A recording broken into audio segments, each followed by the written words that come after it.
Walau ku belum melihat, tenanglah, Dia telah menanti. Sekalipun musim-musim terus berganti, bersabarlah, jangan menyerah. Sekalipun hati dan dagingku telah habis lenyap, Yesuslah bagianku.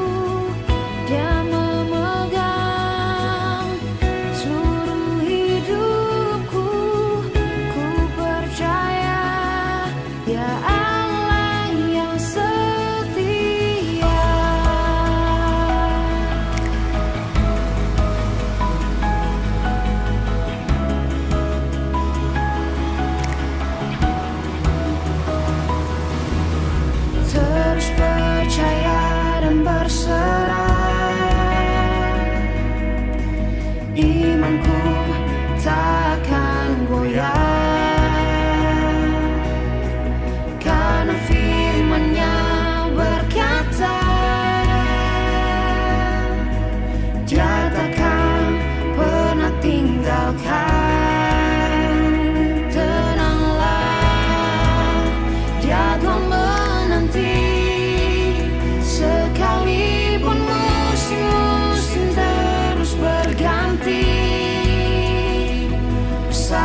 nafas yang baru Tuhan, dan Engkau yang selalu berkati setiap kami Tuhan. Boleh hidup kami Tuhan, boleh selalu menyenangkan-Mu Tuhan Yesus. Tuhan kalau boleh Tuhan, pagi hari ini Tuhan, siang hari ini Tuhan, sama-sama Tuhan kami dimanapun kami berada Tuhan, kami sama-sama Tuhan menyatukan hati kami Tuhan, kami membenarkan firman-Mu Tuhan, kami memuji, memuliakan nama-Mu Tuhan dimanapun kami berada Tuhan. Sama-sama Tuhan Kau yang berkati pada kami Tuhan dari awal pertengahan hingga akhir ini Tuhan Yesus. Kiranya Kau yang mau berkati Tuhan, kami mau serahkan diri dari kami dalam tangan-Mu Tuhan Yesus. Di dalam nama Tuhan Yesus sama-sama yang percaya katakan amin. Dalam sukacita saudara yang siap untuk memuji Tuhan, siap untuk angkat tawa. Yuk sama-sama kita membagikan tawa kita buat kami dari dalam.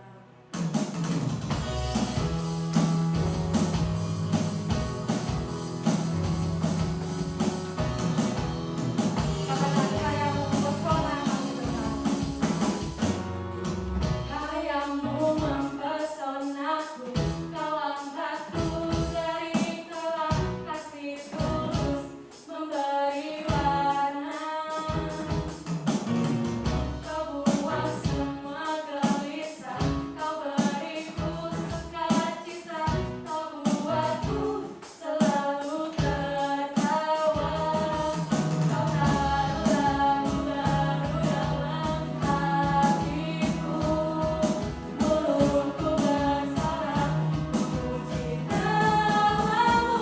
Sama-sama dari hatiku, dari hatiku mengalir pujian bagimu, oh sukacita Rohmu hadir di sini, dan ku menari memuji di hadapanmu Yesus, sukacita Rohmu hadir di sini. Mari sama-sama lagi kita lebih. Kayamu mempesona kami Tuhan.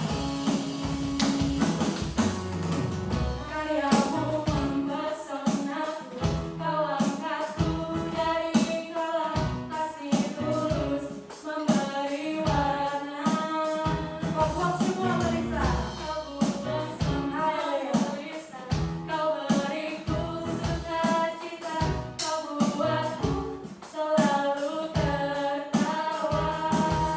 Kau taruh lagu baru dalam hatiku, kami mulutku bersama-sama memuji namamu.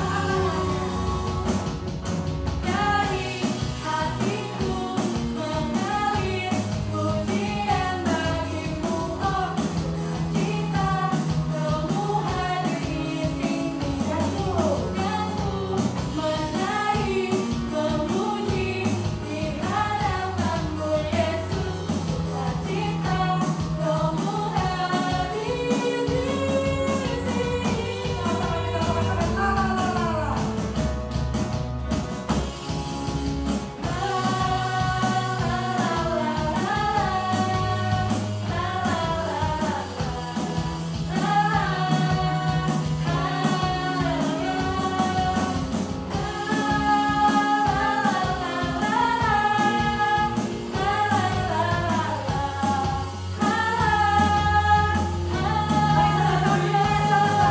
Dari hatiku mengalir pujian bagimu, oh sukacita Rohmu hadir di sini, dan kami menari, dan ku menari memuji di hadapanmu Yesus, sukacita Rohmu hadir di sini.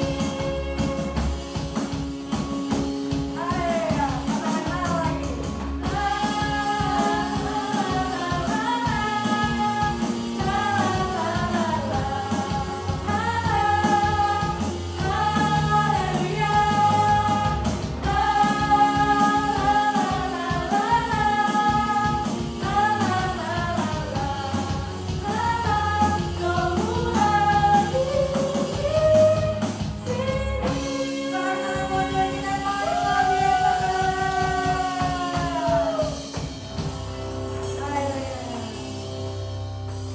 Gimana, ada sukacita saudara? Saudara boleh tertawa? Amin. Kita tawa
Shalom jemaat Allah, kita berkumpul sama-sama hari ini untuk kami bisa membaca firman Tuhan. Dan percayalah firman Tuhan itu akan memberikan pertumbuhan iman yang luar biasa dalam hidup kita. Mari sebelumnya kita sama-sama berdoa. Tuhan, kami mau mengucap syukur untuk hari ini. Kalau hari ini Tuhan bawa kami sekali lagi untuk menjadi murid-murid di hadapan-Mu. Biarkan firman yang Kau tabur, yang Kau ajari kepada kami hari ini boleh menjadi Bapa pelita dalam kehidupan kami dan terang bagi kaki kami, supaya kami melangkah semakin kuat, semakin bisa memuliakan nama Allah. Terima kasih Tuhan, kami mau mengucap syukur untuk pagi hari ini, dan kami akan membaca firman-Mu bersama-sama. Terima kasih Roh Kudus, jadi guru dalam kehidupan kami, supaya semua yang disingkapkan itu Engkau sendiri akan mengajari kepada kami, sehingga kami bisa mengerti dan kami menaruhnya di dalam hati kami, menjadi benih yang akan terus bertumbuh-tumbuh lebat di dalam kehidupan kami. Terima kasih Tuhan, di dalam nama Tuhan Yesus kami mengucap syukur dan berdoa. Amin. Amin. Hari ini saya memberikan judul kepada penyampaian firman, yaitu That is our win, atau inilah kemenangan kita. Nasu de Sengli. Win atau kemenangan biasanya adalah hasil daripada setelah manusia berjuang atau manusia berlatih, memperjuangkan dengan perjuangan yang hebat mungkin, atau dengan perjuangan yang biasa-biasa saja. Tetapi semua ini dilakukan dengan yaitu kekuatan manusia atau kemampuan manusia. Tetapi kalau kita menjalani kehidupan, tidak semuanya bisa kita perjuangkan dengan kekuatan kita. Ada banyak keadaan yang tidak bisa kita rubah lagi, meskipun kita sudah berusaha untuk merubahnya, tapi tidak bisa kita mengembalikan seperti normalnya. Kalau saudara bisa merasakan hari-hari ini seperti itu, yaitu COVID, kita sudah berusaha, tetapi dia datang begitu saja dan tidak ada satu orang pun yang bisa untuk menahannya. Kita cuma bisa menerima meskipun tidak sesuai dengan kehendak kita, meskipun tidak sesuai dengan impian dan angan-angan kita. Manusia menyebut masa-masa itu adalah masa-masa ujian atau masa-masa susah atau masa-masa penderitaan. Tetapi kita mau belajar hari ini, kalaupun semua itu harus kita lalui, bagaimana kita harus bersikap sebagai anak Allah. Kita akan sama-sama membaca di dalam 1 Petrus 4 ayat yang ke-12 sampai yang ke-19. 1 Petrus 4 ayat yang ke-12 sampai yang ke-19.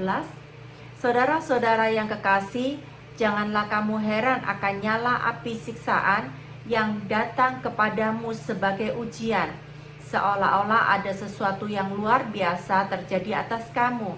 Sebaliknya bersukacitalah sesuai dengan bagian yang kamu dapat dalam penderitaan Kristus, supaya kamu juga boleh berbahagia dan bersukacita pada waktu Ia menyatakan kemuliaannya.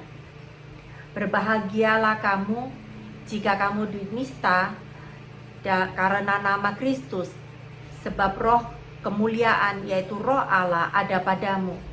Janganlah ada di antara kamu yang harus menderita sebagai pembunuh atau pencuri atau penjahat atau pengacau. Tetapi jika ia menderita sebagai orang Kristen, maka janganlah ia malu, melainkan hendaklah ia memuliakan Allah dalam nama Kristus itu. Karena sekarang telah tiba saatnya penghakiman dimulai, dan pada rumah Allah sendiri yang harus pertama-tama dihakimi. Dan jika penghakiman itu dimulai, pada kamu bagaimana kesudahannya dengan mereka yang tidak percaya pada Injil Allah. Dan jika orang benar hampir-hampir tidak diselamatkan, apakah yang akan terjadi dengan orang fasik dan orang berdosa?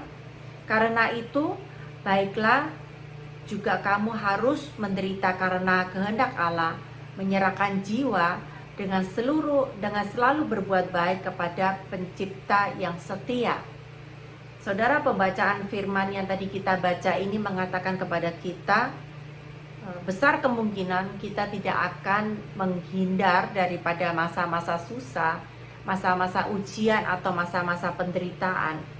Misalnya, mungkin kita mengalami beberapa tekanan atau ujian pada saat kita mempertahankan iman kita menjadi orang Kristen. Mungkin ada beberapa orang akan mengolok-ngolok kita, mengucilkan kita atau memperlakukan kita tidak adil karena kekristenan, karena kita disebut orang Kristen. Mungkin itu yang diperlakukan oleh orang-orang di sekitar kita atau di dalam lingkungan kita. Tetapi firman ini berkata tanpa kecuali kita semua tidak akan terlepas daripada penderitaan itu, yang artinya kita harus melaluinya. Apapun yang terjadi, kita harus menyiapkan mental kita untuk menghadapi semua penderitaan yang harus kita alami. Bukan karena Tuhan membenci kita, atau bukan karena Tuhan sedang menghukum kita, atau Tuhan tidak kasih lagi kepada kita, atau Tuhan sedang pilih kasih sama kita. Tidak, tetapi semua penderitaan, semua ujian, semua ketidakmulusan hal-hal ini adalah menguatkan, adalah satu sarana untuk menguatkan kita di dalam iman akan Yesus Kristus, sehingga kita tetap berkata, Dialah satu-satunya juru selamatku, Dialah satu-satunya penolongku, Dia satu-satunya gembalaku. Dan melewati semua tantangan yang ada, kita akan menjadi orang Kristen yang tahan uji. Tahan uji bukan artinya kebal akan ujian, tetapi tahan uji di sini artinya pada waktu kita mengalami ujian itu, hati kita tidak memberontak, tidak menjauh dari Tuhan, dan tidak akan mendukakan Tuhan dengan kata-kata yang mungkin karena kita sekedar emosi. Mungkin kita mengatakan Tuhan tidak baik, Tuhan pilih kasih dan sebagainya macamnya.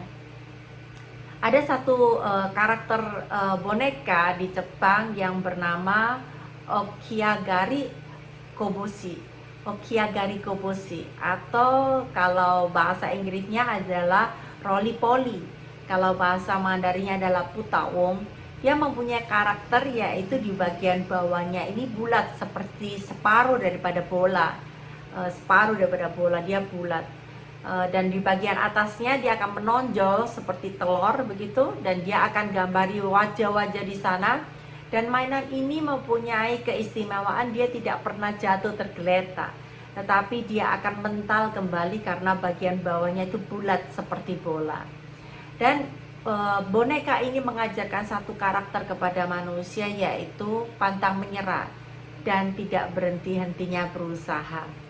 Memang kadang kita pada waktu mengalami kekalahan yang berkelanjutan atau kekalahan yang sering-sering terjadi dalam kehidupan kita, kita pingin banget untuk give up, menyerah dan menjauh daripada semuanya, berhenti total bahkan. Tetapi mungkin aja karena itu kecapean kita kepingin menjauh sebentar atau kepingin beristirahat sebentar. Itu oke. Tetapi jangan sampai kita berhenti total dan kita menyerah, kita give up total. Jangan sampai seperti itu, karena itu bukan rencana Allah di dalam kehidupan kita. Rencana Allah di dalam kehidupan kita itu adalah kita harus berani menghadapinya. Apapun yang terjadi, kita tetap berjuang untuk Tuhan.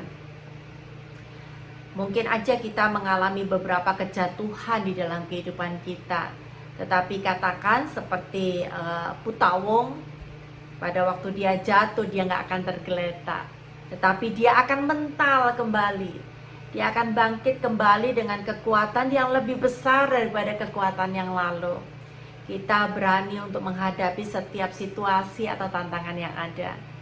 Nah, kenapa sih Tuhan mengajari kita untuk tetap bisa bertahan atau tidak boleh menyerah di dalam keadaan tantangan hidup ini? Yang pertama yaitu karena itulah satu-satunya jalan untuk menjadikan kita orang Kristen yang kuat dan tangguh. Itulah satu-satunya jalan untuk menjadikan kita orang Kristen yang kuat dan yang tangguh. Di dalam 1 Petrus 4 ayat yang ke-12 sampai yang ke-14 dikatakan seperti ini.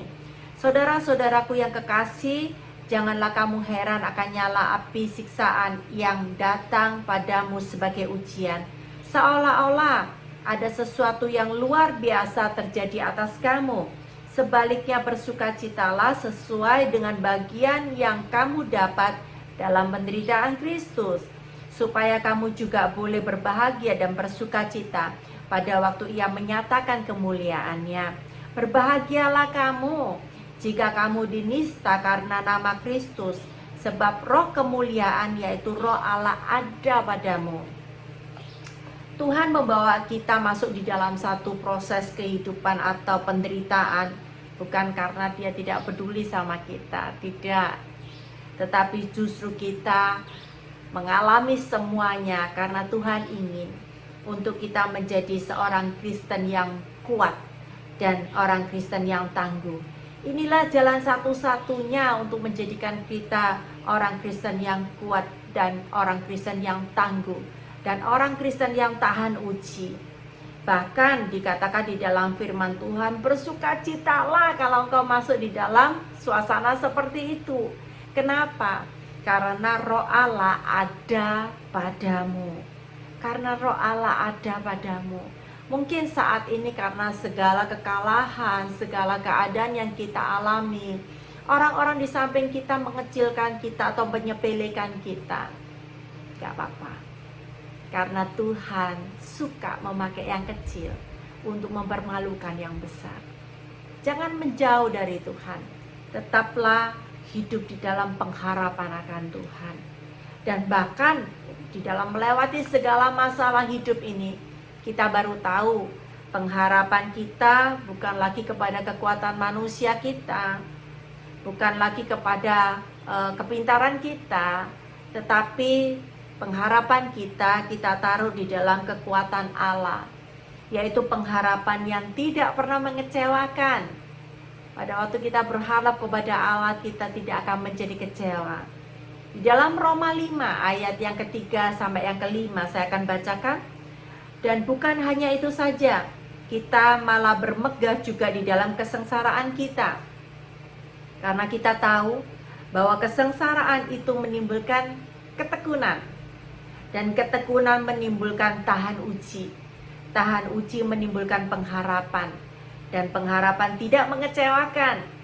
Karena kasih Allah telah dicurahkan di dalam hati kita oleh Roh Kudus yang telah dikaruniakan kepada kita.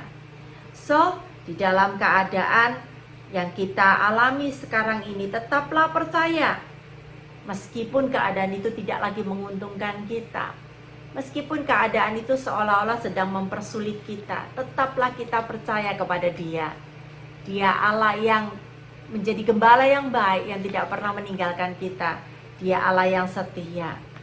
Kepercayaan itu bukan di dalam keadaan kita keadaan baik baru kita katakan aku percaya kepada Tuhan karena Dia baik kepada saya. Tetapi di masa-masa yang tidak menguntungkan, apakah kita tetap percaya? Harusnya kita tetap percaya. Karena kepercayaan kepada Allah bukanlah transaksi, yang artinya pada waktu Allah baik, Allah memberkati, aku percaya kepada Dia. Tetapi kepercayaan itu kalau ditimbang dengan transaksi seperti itu, kita adalah menjadi orang yang kalah posisi. Karena kita tidak pernah bisa membayar dosa kita dengan lunas. Tetapi Allah tahu di mana ketidakmampuan kita.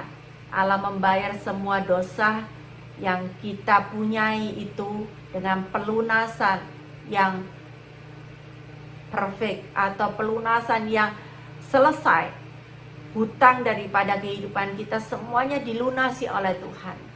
Maka dari itu belajarlah tetap percaya di dalam saat-saat yang dimana tidak sesuai dengan kehendak kita, tidak lagi menguntungkan kita, tetaplah percaya kepada Allah. 仍然相信我们的上帝，他就是那一位好神， Dia tidak akan meninggalkan kita, Dia tetap Allah yang baik. Kebaikan yang didatangkan kepada orang-orang percaya akan membawa kita ini semakin teguh rohani. Percayalah di dalam masa-masa itu tetap Allah ini baik. Dia tetap akan memberikan pertolongannya kepada kita. Sehingga masa-masa ini akan menjadi masa-masa yang dimana kita akan mengalami pertumbuhan kerohaniannya semakin kuat atau semakin tahan uji. Maka dari itu Tuhan katakan, jangan give up. Tetaplah setia, jangan menyerah, aku ada bersama dengan engkau. Alasan yang kedua, kenapa kita tidak boleh menyerah atau tidak boleh give up dalam keadaan ini. Yang kedua yaitu saatnya kita meyakini status kita. Wow, status kita perlu diri kita sendiri meyakini. Kadang-kadang kita lupa, who I am, siapa saya, 我是谁. Kadang-kadang kita bisa lupa. Tetapi lewat masa-masa yang gak enak, Tuhan mau mengingatkan siapa kita sebenarnya. Di dalam 1 Petrus 4 ayat yang ke-15 sampai yang ke-18 dikatakan, janganlah ada di antara kamu yang harus menderita sebagai pembunuh atau pencuri atau penjahat atau pengacau. Tetapi jika ia menderita sebagai orang Kristen, maka janganlah ia malu, melainkan hendaklah ia memuliakan Allah dalam nama Kristus itu. Karena sekarang telah tiba saatnya penghakiman dimulai, dan pada rumah Allah sendiri harus pertama-tama dihakimi. Dan jika penghakiman itu dimulai pada kita, bagaimana kesudahannya dengan mereka yang tidak percaya pada Injil Allah? Dan jika orang benar hampir-hampir tidak diselamatkan, apakah yang akan terjadi dengan orang-orang fasik dan orang-orang berdosa? Saudara, pada waktu kita menjadi orang Kristen, kita perlu untuk meyakinkan atau memperlihatkan identitas kita. Saatnya kapan saudara? Saatnya pada waktu kita mengalami penderitaan. Dikatakan firman ini, jangan kamu takut atau jangan kamu malu untuk menyatakan kalau engkau ini adalah orang Kristen. Siapa identitasmu yang semestinya? Kau jangan malu untuk menampilkan atau memperlihatkan kepada orang-orang di sekitar kita, baik di tempat kerja kita, baik di sekolah kita, baik di lingkungan kita. Tetap memuliakan Tuhan dengan semuanya itu.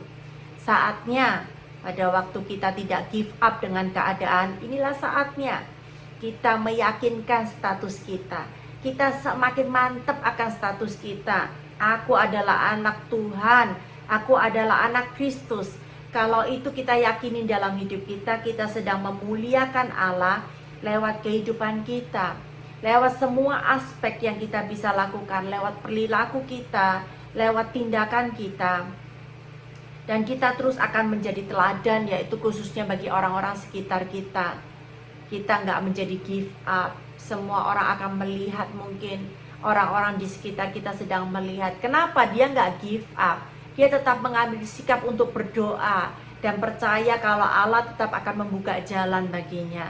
Saudara, kelakuan yang kita ambil atau tindakan yang kita ambil pada saat-saat penderitaan dan tidak menyerah, orang lain akan melihat bagaimana Tuhan Yesus kita pegang erat-erat dalam hidup kita. Dan kita telah menjadi contoh dan teladan. Kita akan menjadi dampak bagi lingkungan kita. Cara menjadi dampak yang paling gampang adalah menjadi contoh.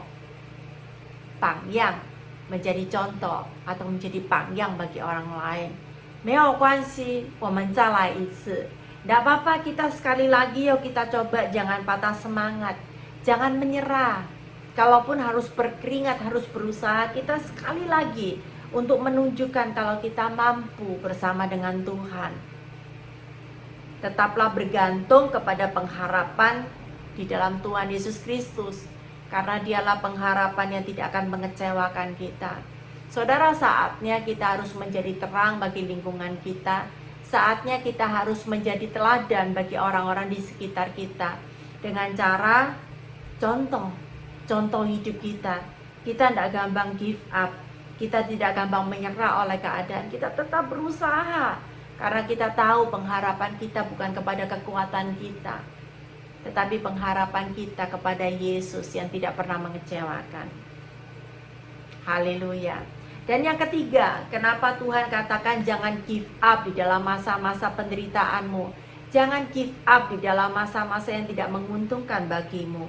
Yang ketiga yaitu bukti sikap kita di hadapan Tuhan. Tuhan minta bukti. Apakah pada saat berkat turun, engkau tetap memuliakan aku? Tetapi apakah pada saat penderitaan datang, engkau menjauh dari aku? Atau bahkan engkau menyerahkan hidupmu sepenuhnya? dengan tangan surrender di hadapan Tuhan. Ini aku Tuhan, aku tidak mampu, tetapi aku tahu Engkau tetap bersama dengan aku. Saatnya di dalam masa-masa ini menjadi bukti sikap kita di hadapan Allah. 1 Petrus 4 ayat 19 dikatakan, karena itu baiklah juga mereka yang harus menderita karena kehendak Allah, menyerahkan jiwanya dengan selalu berbuat baik kepada Pencipta yang setia. Menempatkan Tuhan sebagai pusat kehidupan dan sebagai yang terutama menjadi prioritas hidup kita tidak gampang, saudara. Tuhan nomor satu di dalam semuanya nggak gampang. Kita manusia mempunyai ego yang sangat tinggi, tetapi kita terus belajar untuk menjadikan Tuhan Yesus pusat di dalam kehidupan kita, prioritas di dalam kehidupan kita. Tetapi itu bukan hal yang tidak mungkin terjadi dalam kehidupan kita, sulit memang, tetapi itu masih bisa dilakukan, yaitu dengan cara berlatih atau mendisiplin diri. Latihan memiliki respon yang benar untuk setiap keadaan yang kita hadapi. Menyerahkan jiwa kita seutuhnya kepada Tuhan. Perlu berlatih dan disiplin, itu tidak mudah, tetapi kita bisa lakukan dengan berlatih dan disiplin di hadapan Allah. Untuk menjadikan terus Tuhan Yesus menjadi pusat kehidupan kita dan menjadi prioritas dalam kehidupan kita di dalam semua keadaan. Bukan dalam sukacita saja, tetapi baik keadaan apapun. Latihan ini penting, saudara. Latihan ini kalau terus-menerus kita lakukan akan menjadi karakter kita. Karakter itu tidak mudah dihilangkan atau tidak mudah dihapus oleh proses yang hebat sekalipun. Itu sudah menjadi karakter. Di dalam proses karakter ini ya kita bisa melakukan latihan secara berlahan-lahan. Memang nggak bisa sekali jadi karakter untuk kita mencintai Tuhan. Tetapi dengan pelatihan, dengan kedisiplinan, kita akan memiliki karakter seperti Kristus. Yang pertama mungkin kita bisa lakukan yaitu kebiasaan. Kita biasa bersyukur. Pada waktu kita mendapat berkat Allah, kita ingatkan diri kita sendiri bersyukur. Itu datangnya dari Tuhan. Berkat yang datangnya dari Tuhan. Lama-lama kebiasaan itu akan menjadi kebudayaan. Yang artinya baik di dalam masa susah, di dalam berkat Allah maupun masa yang proses Allah, kita tetap menjadi kebudayaan untuk kita bersyukur di hadapan Allah. Terima kasih Tuhan untuk berkat yang ada, tetapi terima kasih juga untuk segala proses yang sedang berjalan dalam hidupku. Itu sudah menjadi kebudayaan kita untuk tetap memfokuskan hidup kita kepada priority, yaitu Tuhan Yesus Kristus sendiri.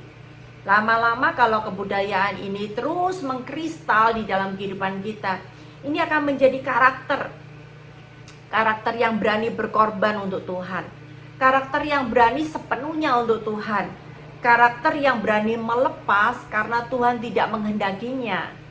Kita tidak pikir perasaan kita lagi, tetapi all about God, change dan question, yang artinya semuanya kita pusatkan untuk memuliakan nama Tuhan, menjadi satu karakter yang berani berkorban. Ya, mungkin proses ini akan berjalan panjang di dalam kehidupan kita, selangkah demi selangkah, selangkah demi selangkah. Tapi kalau kita izinkan karakter percaya kepada Allah, karakter tidak menyerah ini ada di dalam kehidupan kita, kita akan menjadi orang Kristen yang tangguh, Kristen yang unggul, dan Kristen yang tahan uji. Mari saudara, pada saat-saat ini jangan izinkan karakter menyerah atau karakter putus asa ada di dalam kehidupan kita. Tetapi kita tetap harus teguh di dalam penghakiman, mempersiapkan diri terus di dalam penghakiman. Bahkan firman Tuhan yang tadi kita baca dikatakan penghakiman itu akan diawali dari rumah Tuhan. Wow, kalau seperti itu berarti adalah rumah Tuhan, anak-anak Tuhan yang mengalami penghakiman pertama kali. Penghakiman apa yang kita akan hadapi, saudara? Yang Tuhan akan adili, yaitu pada waktu kita mengalami berbagai kesulitan. Apakah kita tetap sanggup berdiri sebagai anak-anak Allah, menjadi teladan bagi banyak orang, mendefinisikan atau memproklamirkan identitas kita. Kita tidak memungkiri identitas kita. Kita orang Kristen. Meskipun di dalam masa-masa susah, kita tetap berani berkata, aku adalah orang Kristen. Aku adalah orang yang percaya kepada Kristus. Jangan menyerah dengan keadaan yang ada sekarang. Tetap hadapi semua keadaan. Dan percayalah, pada waktu penghakiman nanti Tuhan akan memberikan nilai yang baik buat kehidupan kita. Ada satu peribahasa di dalam bahasa Mandarin, yaitu 失败是成功之母. 失败是成功之母. Artinya kekalahan itu adalah ibu daripada keberhasilan. Kekalahan adalah ibu daripada keberhasilan. Bahkan di dalam Amsal 24 ayat yang ke-16 dikatakan seperti ini. Sebab 7 kali orang benar jatuh, namun ia bangun lagi. Tetapi orang fasik akan roboh di dalam bencana. Wow, ini ayat yang saya senang sekali. 7 kali orang benar jatuh, tetapi ia bangun lagi. Tetapi orang fasik akan roboh di dalam bencana.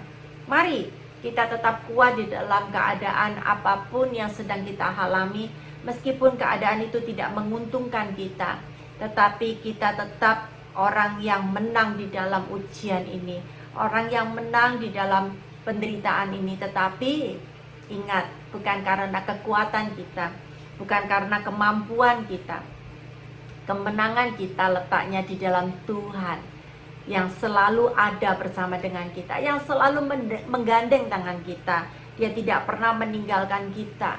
Sesekalipun dia tidak pernah meninggalkan kita. Yang Tuhan mau adalah, maukah engkau percaya kepada aku sepenuhnya, dan maukah engkau tetap setia untuk menjalani segala proses ini.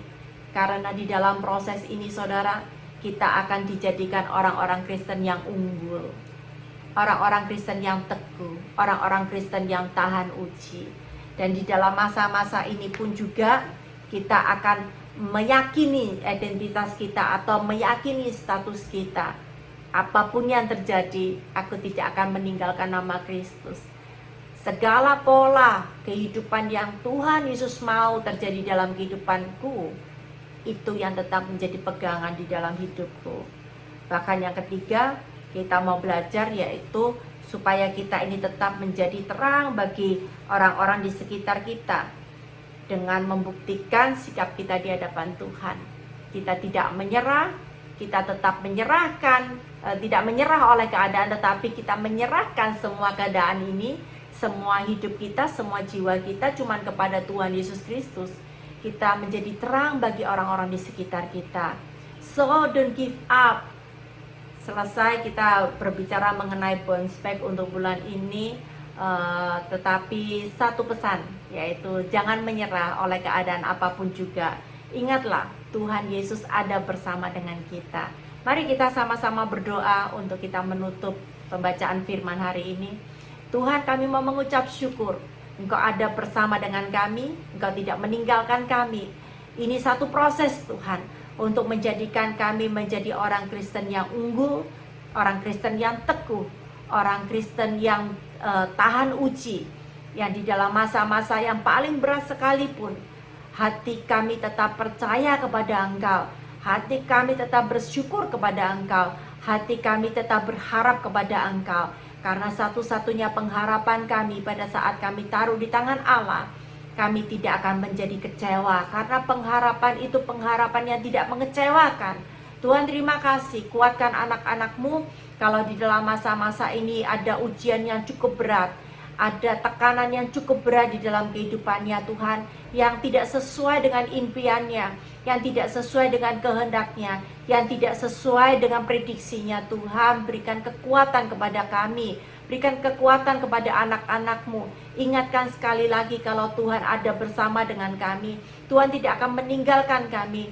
Tuhanlah kekuatan kami. Tuhan, pada saat kami mau berharap sepenuhnya kepada Engkau, kami tetap untuk berlatih di dalam perjalanan iman ini, Tuhan. Kami percaya kami akan menjadi keluar akan menjadi seorang Kristen yang unggul.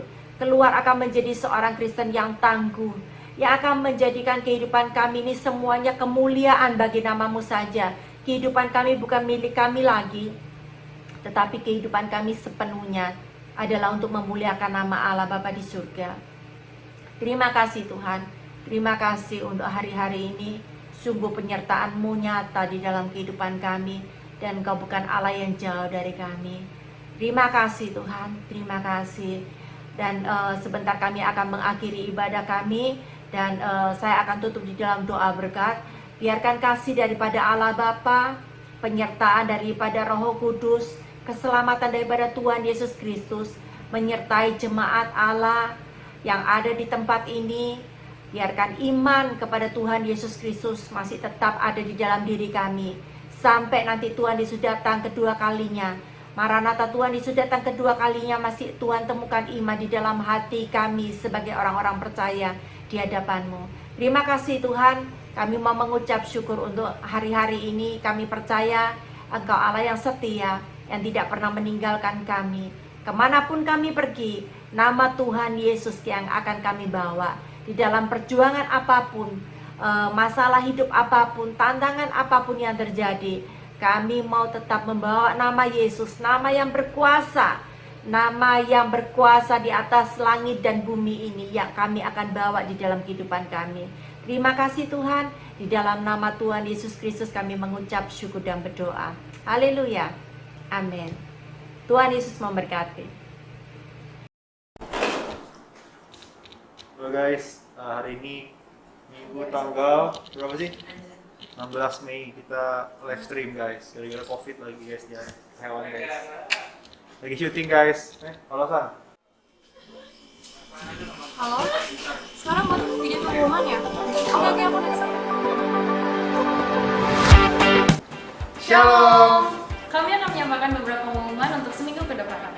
Ibadah Super Sunday akan diadakan secara online di YouTube kita AFGF Cultural pada pukul 11. Lalu ibadah iKids sementara ditiadakan. Doa pada hari Jumat malam akan diadakan pukul 7.30 secara online di Instagram kita AFGF Cultural. iCare Youth akan diadakan setiap hari Sabtu jam 3 sore secara online via Zoom. Dan juga iCare Moms akan diadakan setiap minggu 3 di Zion Church. Bagi ada perubahan atau tambahan, kami akan menghubungi lewat grup lain. Bagi kalian yang ingin baptis, kalian bisa ikut kelas IC. Bisa menghubungi kami di Instagram kami @IFGF-Cultural. Untuk informasi lebih lanjut, kalian bisa menghubungi kami di Instagram kami @IFGF-Cultural. Dan Instagram kami di AFGF Cultural. Filipi 4 ayat 13. Segala perkara dapat kutanggung di dalam Dia yang memberi kekuatan kepadaku. Stay safe and God bless you. Bye.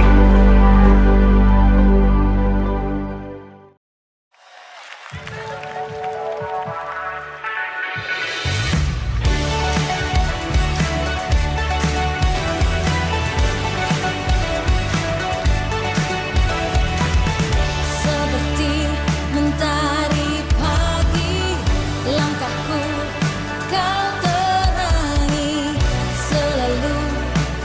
selalu serta